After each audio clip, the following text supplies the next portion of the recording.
Yo, yo, yo. What is up, Gamer Nation? This is episode 2 of Speedrun Scrubs.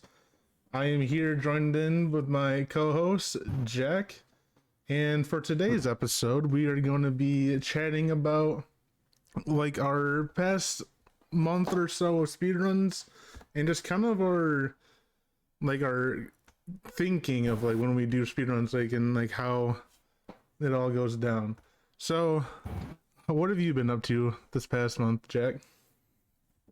Um, it's crazy. When I was reflecting on this before we started recording this, it really occurred to me how much has changed on my speedrunning journey. You could say. I mean, it was about 5 weeks ago last time we recorded an episode, and at the time I was just grinding out episodes 1 and 2 of Slide 2 Band of Thieves. And in that time, I've completely done like a 180. I've been back on the CTR wagon. I've hit three big PBs within the last month. I've been trying to put down just a no reset every day. And I've been consistently getting sub 5820s at least as of recently, so I'm pretty happy with that. Just the consistency and getting a new milestone PB with the sub 58. It's been pretty cool. It's been fun getting back into CTR. Yeah. And yeah. So what have you been up to? Since the last time we recorded, I endured my journey of getting a world record in Resident Evil 7, 100%. And boy, oh boy, was that was a fun yet miserable time, and it was kind of great, not gonna lie. But yeah, it was kind of weird that like I just kind of looked at the category. I'm like, I'm not kind of happy with my time, and so I was like, I'm just gonna do another one, see if I can get like top 3 or whatever. And then I had a pretty mediocre run. I'm like, actually, world record is pretty free, so. Yeah, it's so I was about doing the same as you, doing like 100% a day for about 2 weeks, and then had a pretty good run, I would say, with 2 big mistakes. But other than that, yeah, finally got that world record, and this has been pretty much a great blast. Having everyone in the community kind of just welcome me to getting that world record, it's pretty cool. It's very cool. So, I guess my question for you, did you ever find yourself in like a mental state of burnout leading up to your world record run? Yeah, it's actually kind of funny because in the world record run of itself, I literally said, I think this is going to be my last run for about a week because I am getting exhausted of this. So, yeah. So like, what would you say, like, when you started, like putting yourself back into the, that mindset of when you did that world record run, would you say that you were like in a good mood that day, or were you to the point where you were just like, I just want to get through these runs? Well, let's see. There was kind of 2 things going at hand. So for the last 2 months, I've had vertigo, and that kind of just always left like a lingering like headache for me. So it was kind of rough. So I don't know if like my mental exhaust came from being sick or if it was just from grinding too much, but I wouldn't say like I grinded myself out and just burnt myself on RE7, because I still do RE7 runs still.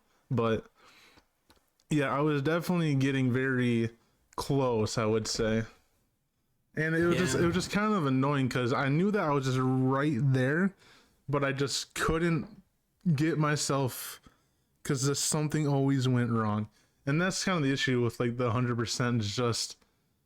It's just like if you miss one thing, you're either losing multiple seconds or the run, or you just have to kill the run, and that's just like what happened a bunch. Yeah, the brutal reality of speedrunning. Yeah, in like no way, shape, or form am I playing at an elite level.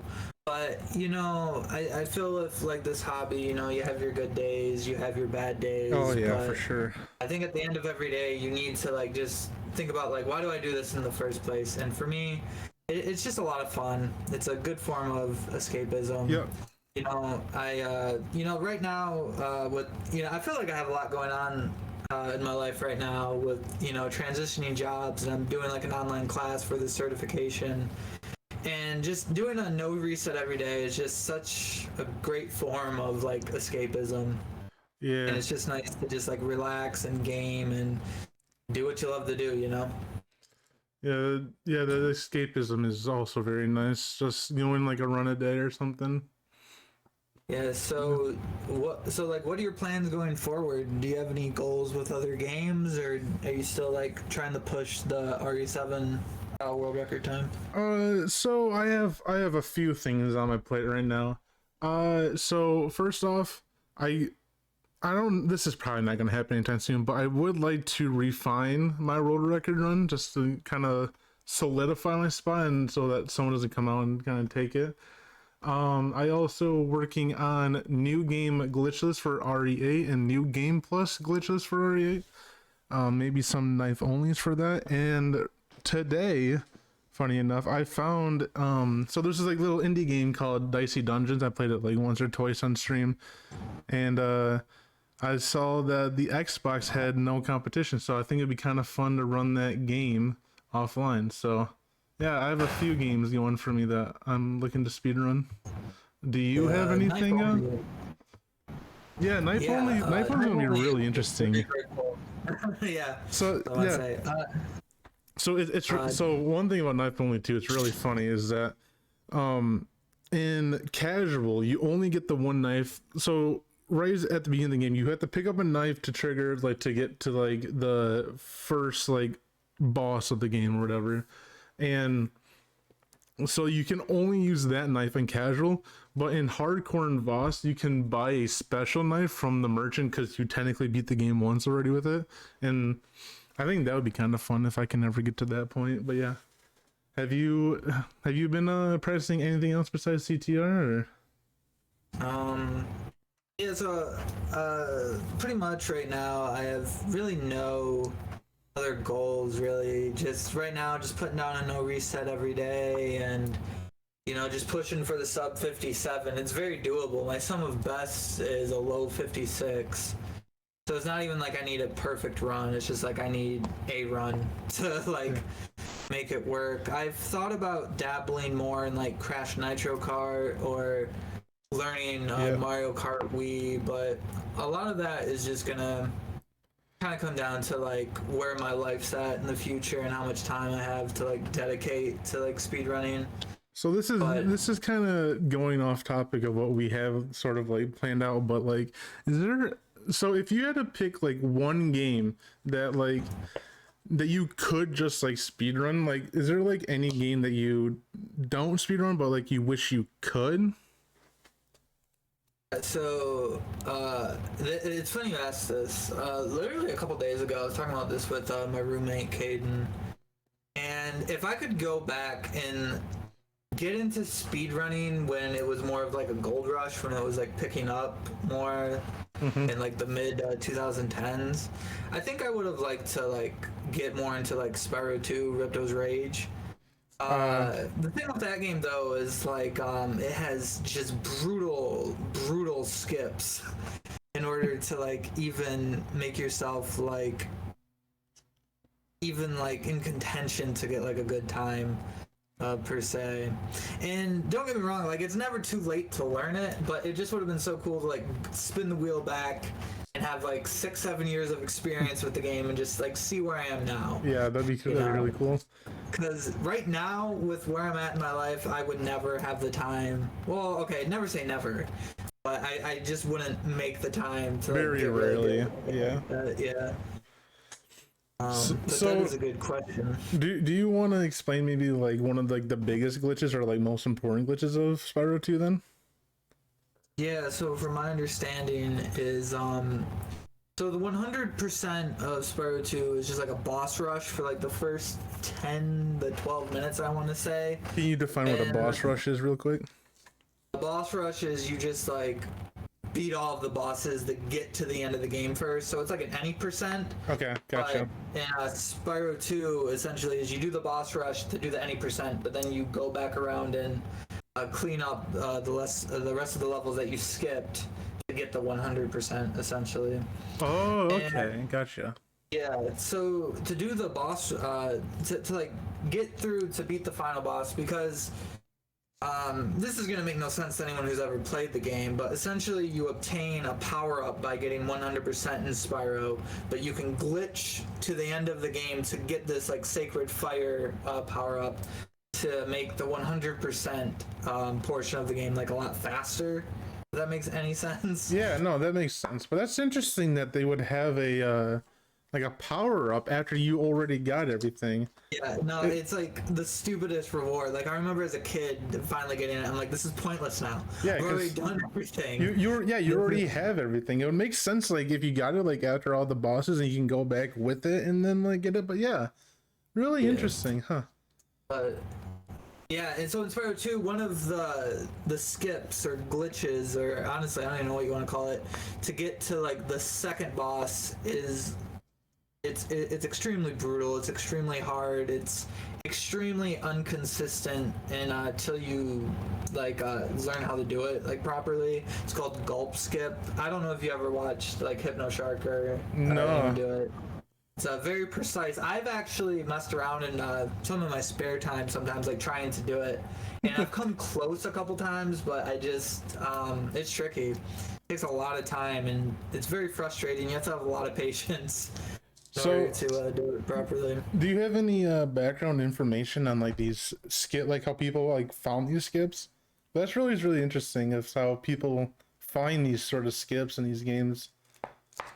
Yeah, no, it is really interesting, and I think that's one of my favorite things about speedrunning is just the glitch hunting that goes into it to like try to beat the game even faster. Sometimes it's a community effort. Sometimes it's a single person that just breaks the game in half. Respect those people. I like to think about like, you know, the logical thinking process that goes through these people's minds to like even like attempt to want to like figure some of this stuff out. And it's really like creative thinking. Like if anyone ever wants to take the opportunity to look into like a Spyro 2 any percent run, it's like a 7-minute run. That's how fast the world record is. Jeez. And yeah, it's just the game is just broken to pieces, and it's just so fascinating to me the time and effort people spent to like figure out that okay, this is like humanly possible. Yeah, 7 minutes, that's crazy. And so what's 100%? Like what's the world record? I think 100% is like an hour and a half. It's somewhere around there. It might be. That's a massive time difference. Jeez, that's over an hour and a half almost. Just a difference between 90% and 100%. That's crazy. And it's just so kind of speaking on like the fact of like just like seeing these glitches. I've actually experienced this firsthand in the last week or two. So I speedrun at Resident Evil 7, and they came out with a CatCon showcase of like what all their projects are coming like within the next year or so, and they're doing RE4 remastered. And with the RE4 remastered, they released enhancements for Resident Evil 2, Resident Evil 3 remasters, both of those, and Resident Evil 7. And so the game looks incredible. So they just like adjusted a bunch of the visuals and stuff for it, and they made it 120 FPS if you have a Series S and X and whatever. But what they did is so Resident Evil 7, a bunch of like the triggers in the game are like flags. So like to get like to the next point and not get soft locked, a certain audio cues has to go off.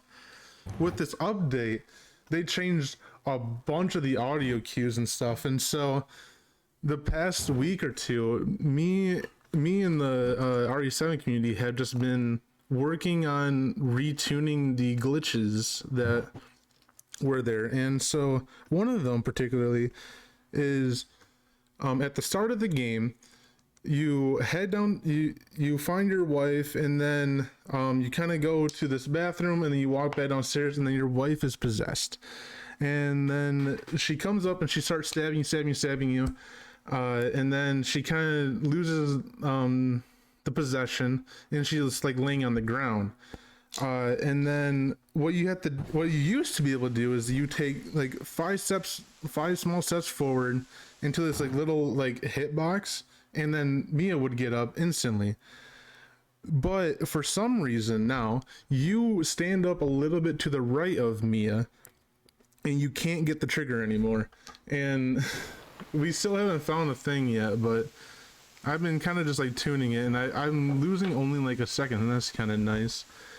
And then the second thing was there's like an out of bounds setup. So what you're supposed to do for that one is you shoot Jack in the leg, and then he'll like stumble. Then you kind of just walk around, you get like the puzzle pieces you need, and then Jack's supposed to follow you down the hallway. And then if you're fast enough, you have to do this puzzle to unlock the next part so you don't get soft locked. But instead of following you when you get your little pieces and stuff, he walks around upstairs instead of walking around downstairs. And we kind of just figured out, oh yeah, if you just run fast enough and do the puzzle, you're fine. And it actually just saves more time than the old method. So yeah, it's just kind of cool, just like figuring out like a new glitch just firsthand. It's actually really fun. Yeah, I've always found that, you know, if you're really interested into something, you're gonna put like 100% into it to figure it out. And I see that a lot in the history of like speedruns. Like, you know, when speedruns first become popular for a game, let's say the time for, you know, this arbitrary game is like 2 hours. And then after like a year of just glitch hunting and route changing and whatnot, you know, all that stuff that makes a speedrun, you can get down to like a sub 1 hour run. Yeah. So it's just a lot of dedication and a lot of like critical thinking that goes into like what makes a speedrun for really any game, really. Yeah, and like that rings true for like the Resident Evil games. Like if you just play the game casually, you're finishing the games in at least like 8 hours, so like a couple of days worth. But you speedrun it, you're getting it sub 2 hours easily. Yeah. But very cool, very cool. So, you know, as any speedrunner, I feel like you use creative thinking whether you kind of realize it or not. So, I guess my question now for you, Marcus, is like, what kind of creative thinking do you think you express when you're doing like, you know, just any run, not just like an elite world record based run, but just like any run? So for me personally, I always try to think of the next step when I am safe of doing my current step. So like in like Resident Evil, there's like an active inventory and stuff, so I always think of like what's the next item I'm going to use out of my inventory, what's the next item I'm putting into my inventory, and am I using that next? So I'm always kind of thinking, where do I need to put like my inventory and stuff? And I fixed like a lot of like the inventory management 400% for myself, which helped me really get close to world record, because the inventory between me and the former world record is very different. And I would say mine is probably a lot more cleaner, but I don't know, maybe that's just my personal thought. But even like not Resident Evil, like when I did like Monster Train speedruns and stuff, I was always thinking like now that I have this card, I need to pick up this next one, and I'm more guaranteed to get it, you know, going left or right or whatever. And so yeah, I always express this kind of like forward thinking, but sometimes that does cause an issue though when I'm running and I just kind of forget something that happens way too often for me, at least. But is there like what do you kind of think of when you're running? Oh yeah, I mean, I think you really hit the nail on the head there. I'm the same way. Once I feel comfortable and safe with like executing A, I'm already like thinking about B. You know, Yep. like I just feel like I'm always thinking about what's coming up next, and just constantly mentally preparing. So if I make a mistake, you know, it depends on the game. A 3D platformer is really different than like a racing game. But I mean, I think the more accustomed you are to the game, the more like it's just gonna be easier for you to react if you make a mistake. Just because you make a mistake doesn't mean you have to reset, which is I think a common like vortex that people get sucked into, especially new speedrunners. Yeah. You know, I've been there and still be there sometimes, but you know, it's literally impossible to play the game at like a task level. Like you're gonna make mistakes. Yeah.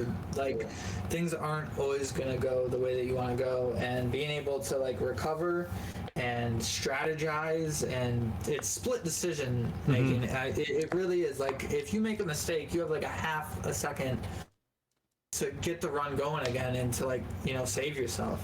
It's And I think yeah. thinking Sorry, that like half a second doesn't even always come from making the mistake. It's just always a half a second before you even have the chance to make that mistake.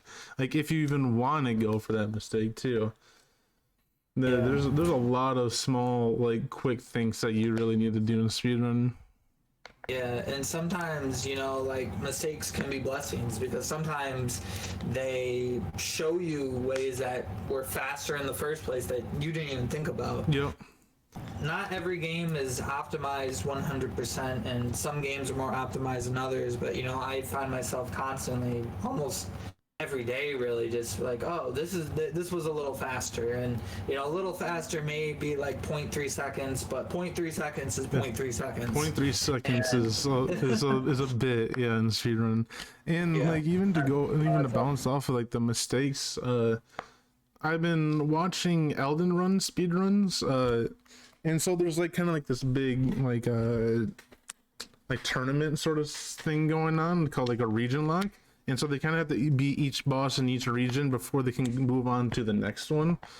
And this person I was watching, I think he's second place or he holds world record. There's kind of being a back and forth between these two people. But he made a mistake during like one of the boss fights. And so what the boss fight is, it's the Godskin duo for anyone who knows Elden Ring. You fight two bosses, you kill one, and then then it's 2-on-1, then you kill one, there's 1-on-1, you kill the other, and then the other one spawns back, and after you kill the second one the second time, the other one will spawn back in with like 1 HP or whatever.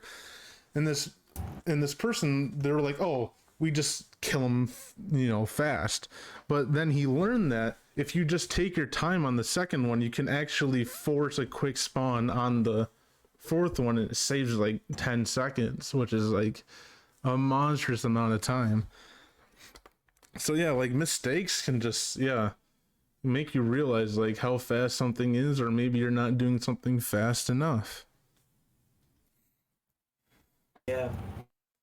And I'm drawing a blank. No, I mean, yeah, you're totally right. I mean, I think you learn from mistakes. I think failure in speedrunning is only gonna like make you a better speedrunner. Like for the one high that you may get from speedrunning, there's gonna be like 1,000 lows, and all those 1,000 lows have one thing in common. You know, just like mistakes, like whether they're large or small. Yeah. But you learn from them, you learn to execute better, you learn to like get your motions more under control. And yeah, I mean, that's what makes you a stronger speedrunner. It's what makes you like play the game the way you want to play it. So is there anything in like your CTR speedruns in which you prefer to do safely, but sometimes you like to pull it off risky? Yes. So, before I answer that, this is a question, and I think this is a huge topic that is debated a lot in speedrunning forums and discords. I see it talked a lot about in the speedrunning documentaries and like chats that I watch on Twitch today. So there's two ways. There's like two sides to this on how people argue what is the quote-unquote correct way to speedrun. Is it, do you want to play the game as fast as humanly possible, like fast and not care, or do you just want to play the game fast but correctly in like a speedrun sense, not like a standard sense? So there's problems with both. If you play the game very fast, you're going to be playing it aggressively. And when you play aggressively, you're going to start playing recklessly to the point like where you just don't care. And if you're not playing like safe and you're just playing recklessly, that's going to kill a lot of runs. That's like going to kill a lot of runs. Especially when you're playing recklessly and then you start molding and stuff, and then you just keep performing the same mistake over and over again and just getting mad and just not gonna fix anything. That happens a lot with everyone that I watch, is that they'll do something risky and then they'll get mad, reset, get back to the part, get mad, reset, lose a second, reset. Yeah, well, but I don't know, the interesting thing with that being said is with a lot of speedrunning history of various games and like PlayStation speedrunning history, because that's primarily what I'm into, most people tend to play it safe. They find a route, it's a safe, consistent route, and it's all about who can play this safe, consistent run the fastest. But then there comes along someone who doesn't care. He or she just does not care. They play the game their own way, and then they just blow that record out of proportion. I've seen it happen with various video games in like their speedrunning history. Most of them being like 3D platformers like Crash and Spyro and stuff.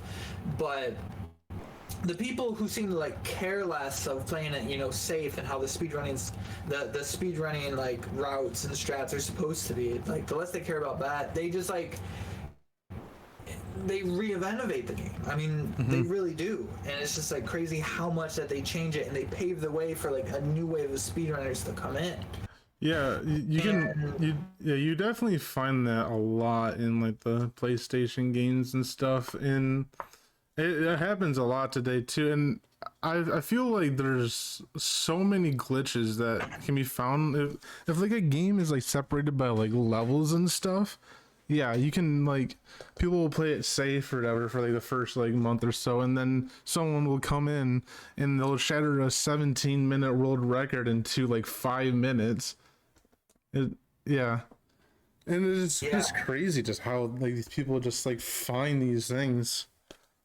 And I mean, like, if your eye is on the prize, and that prize typically being world record, I mean, some people, they'll do whatever it takes. I mean, look at people like, what's his name? SpongeBob Battle for Bikini Bottom. Shift. Shift. He just goes all out. I mean, he plays that game in a way that no one else does. His runs are because of his dedication to the game. His runs are some of the craziest I've seen, because like even like watching like Rehydrate, because Shift runs the original GameCube SpongeBob, and like there's a Rehydrate one that came out a couple years ago, and it's just vastly different. Just like he plays so frame perfect, and so like even like there's like the bubble blowing speed boosts and stuff, and like no one dares to pull it off, and yet he's doing double bubble blowing, triple speed, and like launch across the maps and stuff. Like the dude has a grind for sure. I mean, you can even see that in CTR with Hypno Shark as well. If you want to explain some of that. I mean, I was thinking about this earlier. So, I mean, look this up. Like search on YouTube, like Tiziano skip in CTR. like a year ago when it was like a year ago around this time, Hypno began to theorize that this could be done in a run. Like at the time, Tiziano was only done in like time trials. Hypno was like, "No, I'm gonna do this in a run." And here we are a year later. He's doing a triple Tiziano. Triple Just shredding Tiziano. Papu's pyramid to absolute pieces. And just breaking that game more than it's already been broken. I mean, it's like absolutely insane. Like, you want to talk about playing something aggressive? Like the mental fortitude that he has to keep going, knowing he's going to reset dozens of times every day. You know, it's just until that one run happens. You know. Yeah. Does he stream CTR every day? I would say at least 6 days out of the week. I don't know. Sometimes he'll take more breaks than others, but. No, this man. Mornings he's grinding it out. Is he down to? I mean, even like if you look at the leaderboards of CTR, just like I know nothing in the game, but just watching Hypno is just hypnotizing, you know. But the second place is not even a sub 50 minutes, and the dude's pushing like 47x. It's the man has a true grind and just Yeah, So, well, was there anything else in CTR that was time trial only until it was brought to the main run? I think a lot of the main skips. I don't know. I know Tiziano TA skip is possible without a nitro. It's been done in time trials, but no one's ever risked it in a run. Oh wow. I would say most things like boomerang. Not boomerang, slingshot. That's on Polar Pass.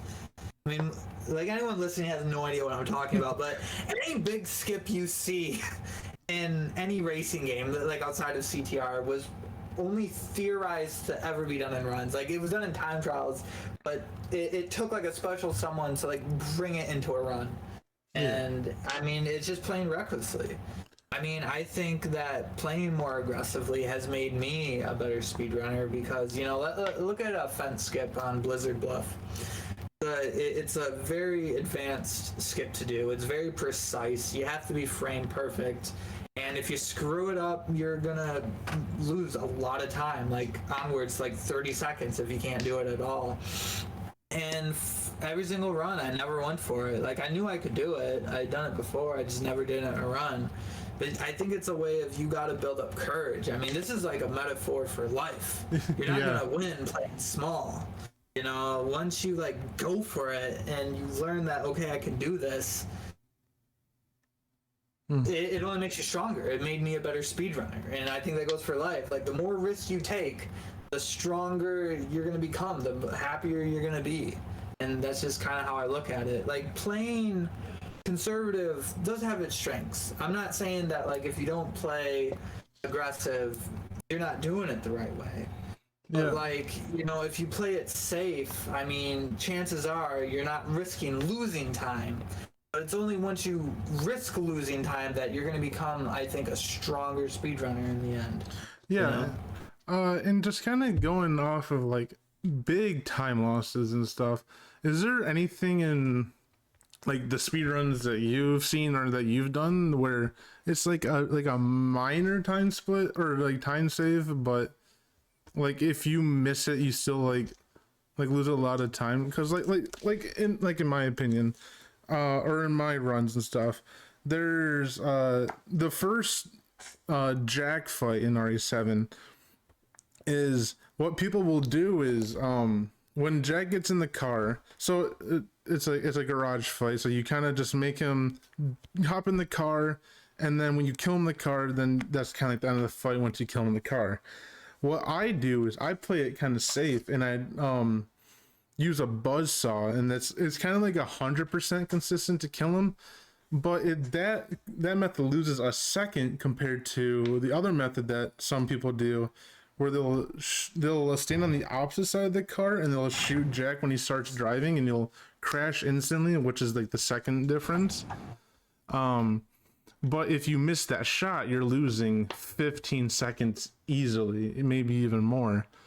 And that's just kind of like my thought process, is that like there's always like these small time saves, but I always find them weird to kind of go for unless like the competition's high and you're going for like world record and stuff. to like save a second or lose 15, or you can lose a second and almost guaranteed to not lose time unless you just basically put the controller down or something. Yeah, there's examples of that probably in any speedrunning game that you look at. I know for a fact there's like a lot of cases of that in Spyro. Just watching Dale play at such an elite level, though, I don't think like a beginner or even an intermediate player would come across some of those things. But like in CTR, there's stuff. No, I can't think of something in CTR that would save you a lot of time. Small amount of time. No, okay, no. I have a good example. In CTR, if you go for the minecart shortcut on Dragon Mines, as a beginner or an intermediate player, not advanced, but as a beginner, you're only saving about, I would say, a half second to a second and a half per lap, depending on your reserves. It's really that short. Wow. Yeah. However, if you go for the minecart shortcut and you completely mess it up, you're gonna lose like 6 or 7 seconds per lap. So, I mean, choose your battles, you know? Like, yeah. But, I mean, it you know, it's like we were talking about earlier. You know, if you play too safe, you aren't taking any chances to save time, and that's what speedrunning is all about. Yeah, but yeah, there's also the playing it safe route. I don't know. I'm more of a fan. There's some people that like will instant reset. They lose like a second. I had a conversation with a world record holder in RE8 where he will instant reset in like the opening house scene if he loses like half a second. And like his thought process was like, well, if I'm half a second down 30 seconds to the run and I just lose time elsewhere, it just doesn't feel good. You know, I want to be on time or ahead in the intro house. So just being behind just puts him in a bad mood. So, I mean, yeah, I'm more of a fan of like not resetting. Like if I'm like a couple seconds behind, but like there's definitely hard reset points and definitely a lot of games, but it's just kind of always weird to see that people just instant reset over like a second or half a second. Yeah, it's been a while since this has happened, but like the first race in Crash Team Racing is Crash Cove, and if I have a bad cove, I'll reset just because I want that race to like set the tone. And I like having a good hub one, but it's not the end of the world anymore. Ever since I just started doing like no resets, like resetting doesn't like really like cross my mind, even if major mistakes happen. Yeah. Whether that's a good or a bad thing, I don't know. It depends on like how you view the hobby and the time and effort you want to put into it. But I totally understand the mentality of, oh, I'm losing a second in the first minute, I need to reset. I think it's just because, you know, when you start these things off, you want it, a good beginning will set the tone for the rest of the run. Whether that's true or not, I don't know. No, I have a funny antidote to that, because in my runs, if I have a god-awful intro, a guest house, I will always get perfect hallway jack RNG, and I don't know. I guess I just have a antidote, but no, I definitely can feel that. I totally understand. It's the speedrunning seesaw. You know, I've heard this metaphor used 1,000 times. You know, if I have a good early game, my end game is terrible. If I have a bad early game, my end game is great. It's just all balance. The universe is just balancing itself out. And you'll very rarely get a good beginning and end. You know. Yeah, and that's what creates a PB. I mean, that's why they're so rare. So, I mean, okay, so I guess just kind of going off the start, I just thought of this, is like, you know, if you start off good, you know, it kind of just feels worse when you just kind of like bleed time over your splits. But, you know, and then for me, it feels good when I have like a bad intro, but then I start to go green over the run. Mm-hmm. No, yeah, so in my runs, comparing this to CTR specifically, I would rather have a terrible early game and then just have like at that point my mindset shifts from okay, this is gonna PB to let's bring the run back, as opposed to you have a good early game and then your end game you're just losing time. It just like it breaks your heart, like you want to like it gives you something more positive to work towards when you're like trying to bring the run back, from playing from behind. Yeah, it always feels nice from playing from behind and actually getting that comeback. And it just feels so bad being so far ahead and then just bleeding time. Yeah. So like when you do your runs, do you ever like reach a point in the run where you think to yourself, okay, it doesn't matter how bad this gets, I'm gonna persevere, I'm gonna like finish this? Like, do you ever reach a point where you're just like, okay, I'm not resetting no matter what happens? Yeah, oh yeah, definitely. So in the run, there's definitely 2 hard reset points, and that's hallway jack if I don't get the wall skip, and then there's the March fight if she misbehaves in the fight. But like once I get past March 2, or like even if I just get past Jack 3, I'm definitely just like, yeah, I'm just gonna just finish the run. I'm definitely just, yeah. So I would say like definitely if I'm more than halfway done, I'm just gonna finish the run. Do you have like a set time or? Yeah, so I guess if I'm in like a reset state of mind, which it can happen. Yep. Like, don't get me wrong. There's a portion in the beginning of Hub 2 where there's a lot of RNG on Tiger Temple. And if I get like terrible RNG and I lose a lot of time because of that, then yeah, I probably will reset. Assuming I had like a really bad Hub 1. And then there's also the case of, if I go like 0 for 6 on Papu's wall, I might reset, but yeah. It just has to be an absolute terrible early game for me to even think about resetting. But, if I hit Hub 4, the end game, like the last 15, 20 minutes of the run, and then like I completely, mess up and like I choke it or whatever, the run's gone, I'm not going to reset. It's either the run's over, I'm done, or I'm just going to finish this out, Yeah. Because you invest a lot of, emotional energy to get yourself to a certain point on like a good pace, I guess it doesn't kind of reign true in like CTR, but is there like any time in like the Sly Cooper games where you just felt like, okay, the run's free from now on, or is it always like a constant like I need to push for time? When I was running Sly, Sly 2 is interesting because some episodes have boss fights and some of them don't. Okay. Episode 1 in Sly 2, I never felt like, okay, the run's free from here. And CTR, you definitely don't feel that way, because definitely with like those racing games, like are made or broken at any second. But in episode 1 of Sly 2, I never felt like there was a safety net. But in episode 2 there is, because once you reach the heist in episode 2, it's more or less of just an auto scroller essentially. So your run essentially has to be made by the time you hit the heist. And I know that Resident Evil 7 is more or less like there's kind of a safety net at the end, right? Yeah, it's just basically free once you get past Jack 3. Free after Jack 3, as we say. Yeah.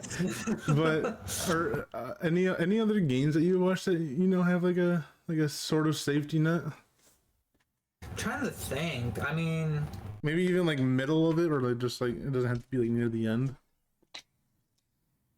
Yeah, see, I'm trying to think. I primarily watch, just Crash and Spyro games, or like, racing. I've been recently watching more like Mario Kart Wii speedruns, but no, I mean, most of mine are like from the beginning to the end. You don't have like a moment to breathe and collect your thoughts. That's interesting. Yeah, so how long are those sort of games? How long are like the Smash games usually? Depending on the game. I would say average an hour and a half to 2 hours. Some of it, like Spyro 3 is like world records, like 2 hours, 52 minutes. Wow. It might be shorter than that. It actually could be like a sub 250 now I think about it. I don't know. But I know like Crash 100% is like 62 minutes world record. So we're not even taking into account like an intermediate player, you know? Yeah. I mean, there's But definitely a lot of free time in like Resident Evil, and I was kind of wondering if that's like the same with like other games, but yeah, like Sly games, there's more free time because there's a lot of cutscenes.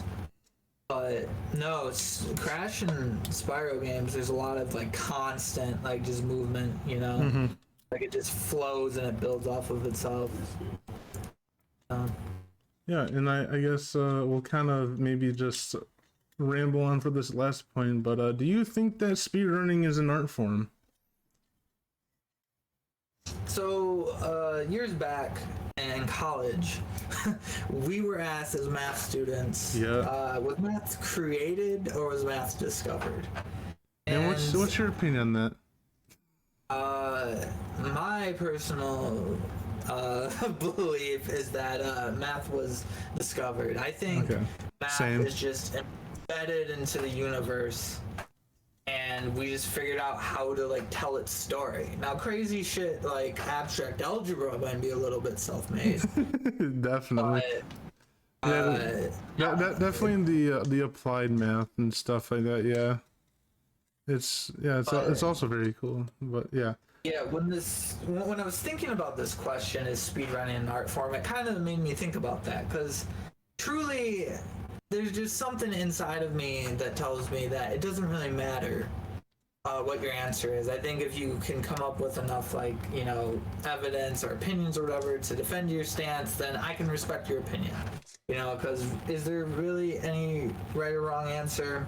I really don't know. Probably not. But is speedrunning an art form, or is it more of like logical, like thinking process? So the way I look at it, when you play a video game, just standardly, just casually, you know, you're not speedrunning it, I think you use more creative thinking than you may believe that you do, to like figure out like secrets and hidden areas. I don't think that's so much logical thinking as creative thinking. In video games I've played anyways, like maybe some people have never played a game where they felt like they used their creative side.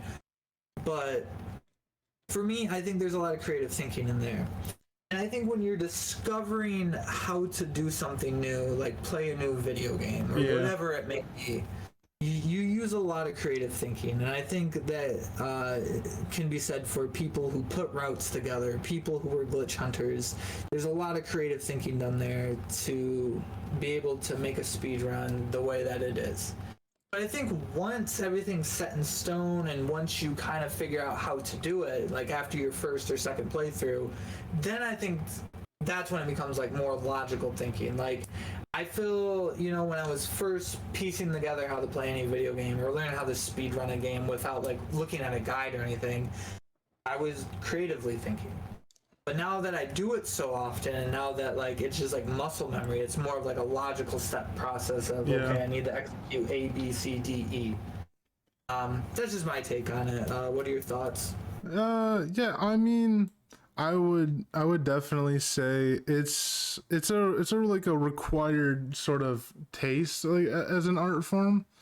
You know, you kind of have, you know, like sort of like paintings or like music or something that is definitely like a required taste, and I think that speedrunning kind of falls in that same boat, because to like a layman, just like watching a speedrun, depending on like how crazy that speedrun is, they're just kind of like, oh my gosh, this is so stupid, like how, like this isn't fun to watch, like how could this be fun to play?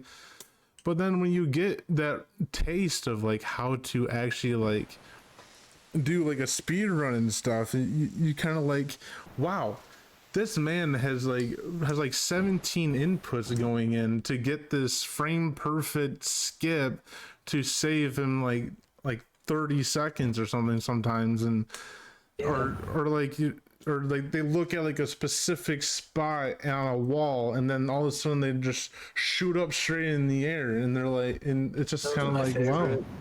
Yeah, it's I mean, yeah, they happen all the time in like the old like Xbox games. Like there's like famous like Call of Duty clips and stuff of just like hovering up in the air and stuff. But yeah, I would say I would say that it is an art form, at least in my opinion, and it's definitely like a required taste. Yeah, I And mean, like just to kind of even go on further, to just like you look at like maybe like Super Mario 64, the most popular speedrun game. You can kind of look at it like speedrunning is like metal music. Not a lot of people like metal music, but you know, you can look at like Linkin Park as like Super Mario 64, where a lot of people enjoy it, and but they hate, you know, metal or something, you know. So there's definitely like games that are tasteful for everyone, and there's definitely games that are for the very select few and stuff. yeah.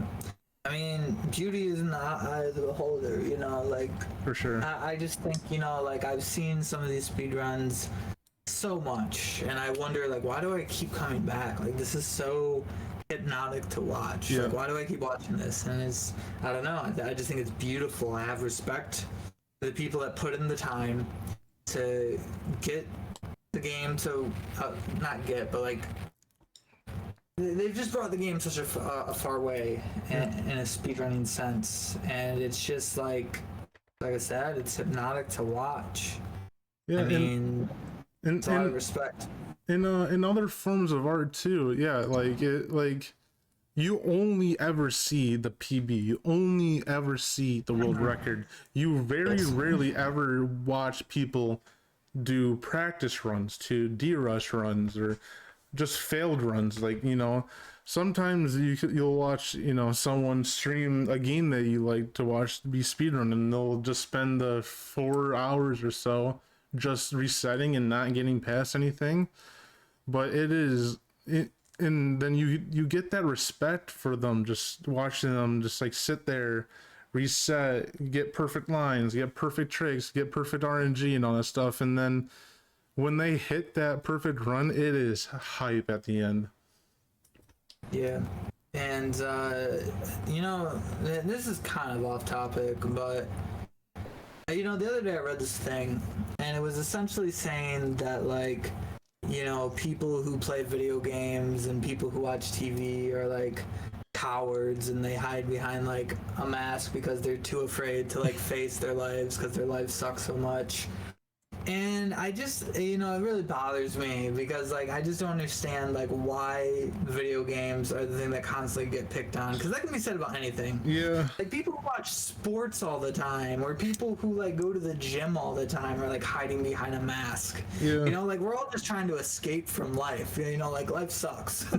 So, we're all trying to, like, you And know, just invest our time into something, like, that's not reality, you know. I mean, and And I think, I would even go off of that and just say that further strengthens the proof that speedrunning is an art form, because when people aren't used to something, or they're not, you know, instantly a fan of something, then they're just kind of scared of it. But though, like, at least for me, in my opinion, is that something that's like mid tier, that like it's popular enough but not like mainstream popular, or like hated, but like there's like some like a community with it for most things, not like everything obviously, but like yeah, those are like the best things, just like the things that are just like kind of just hated on but have like a small community. Definitely. And that definitely is true for speedrunning. There's so many good and wholesome small communities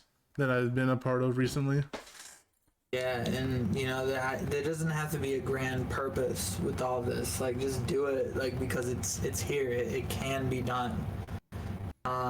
Sometimes I think speedrunning is a very toxic hobby because come away from a lot of these runs just feeling terrible. Yeah. But I mean, I remind myself why I do it. It's just I love doing it. It's just fun to go fast and get a better time and It's a lot just of fun. challenge yourself. You know, just a different way to challenge yourself. And I think for whatever reason, video games are always going to be hated by the boomers and, you know, all that stuff. But Yeah, it always just comes in the way. New people will never Yeah. understand. Old people will never understand newer things. But yeah, I mean, just kind of Yeah. how life goes. I mean, I would assume that when we get older, that there'd be something that we'd understand. Like, I mean, I probably shouldn't say anything right now, but yeah, There's definitely going to be something when we get I don't older. understand TikTok. So, And I love TikTok. yeah, kids. I mean, But do you think, okay, final question to close this out. Do you think 30 years from now, like people our age, not necessarily us, but people our age are going to be speedrunning? You know, like, no, like, I know that there's people in like their late 30s that speedrun, but like, no one in their 40s or 50s like really know what it is. Like when we're like in our 50s and 60s, do you think our generation is still going to be speedrunning video games? that is an excellent question. Let's. I I would say there'd be definitely two variations that could happen in 30 years or so. I would say either speedrunning gets a massive boom and then becomes kind of like the meta for like video games or like streaming or whatever. So like where everyone will be doing it, or it will slowly die off. But I feel like there will be still strong communities in it. Right. Yeah, I feel like to an extent, a lot of communities aren't going to die out. Yeah, that'll be definitely. I mean, I would assume that like SM64 speedrunning will basically never die. Yeah, I mean, And certain games, yeah, they're just never gonna die. I agree. Like Minecraft, I can't see that going anywhere. yeah, yeah. So yeah, I think that either something is gonna really boom or just it's gonna sizzle out, but keep the real one. Like Pokemon Go, you know, it got super popular, but then sizzled out. There's still a strong community, but Yeah. yeah, I mean, even if speedrunning, like speedrunning isn't mainstream in any way, shape, or form now. no, Like, say it like just completely died out. Like, I can't see myself stopping. Like, I seriously see myself doing this as a hobby for the rest of my life. Not necessarily if like just CTR, but if I have, you know, a little bit of time throughout the week to dedicate to speedrunning like a game, I see myself doing it for a very long time. yeah, it's a You know? really fun hobby. I mean, unless you get like arthritis or just you can't move your hands or something, yeah, it's definitely You know definitely what? something you can do didn't for think fun. about that. Yeah. Just losing my fingers.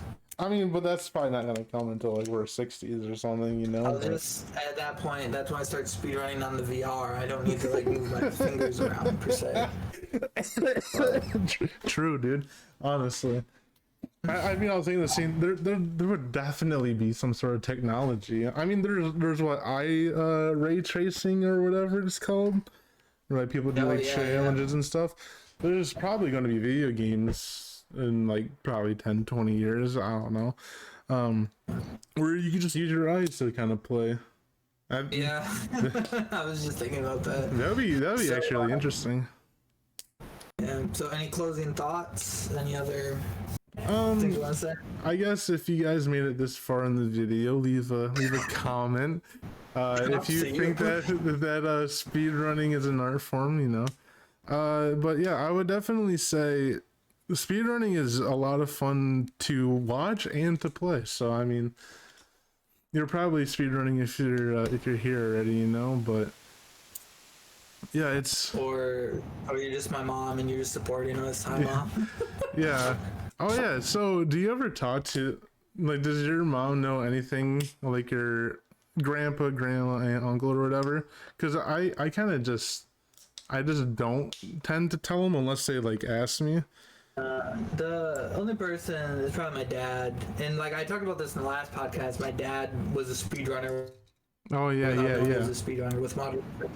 So my dad kind of understands it. He's like, okay, you're just playing against the clock, and like I think that's his furthest like grasp of it is like, okay, you're just running against the clock. Like I don't think he understands splits, Yeah. time save, skip, you know, any of that stuff. But Cause my brother, you know, shout out to him.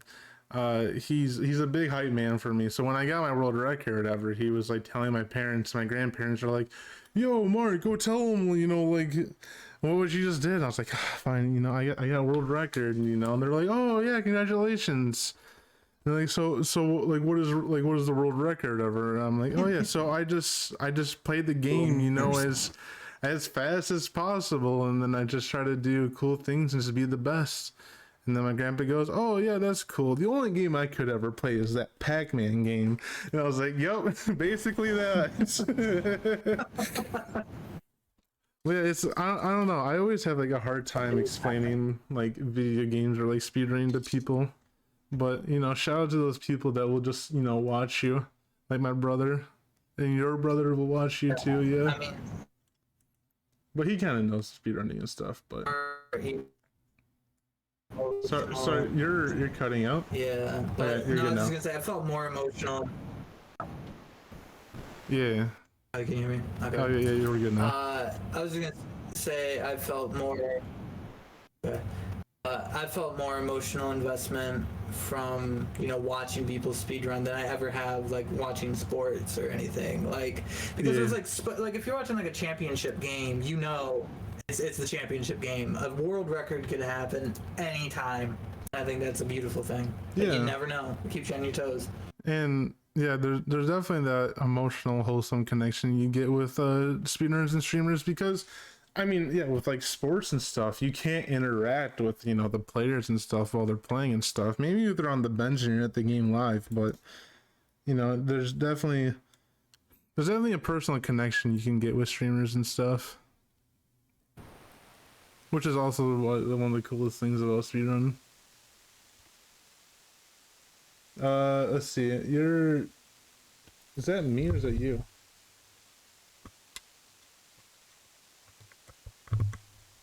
Yo, Jack, I think your mic is messed up a little bit or something. Yeah.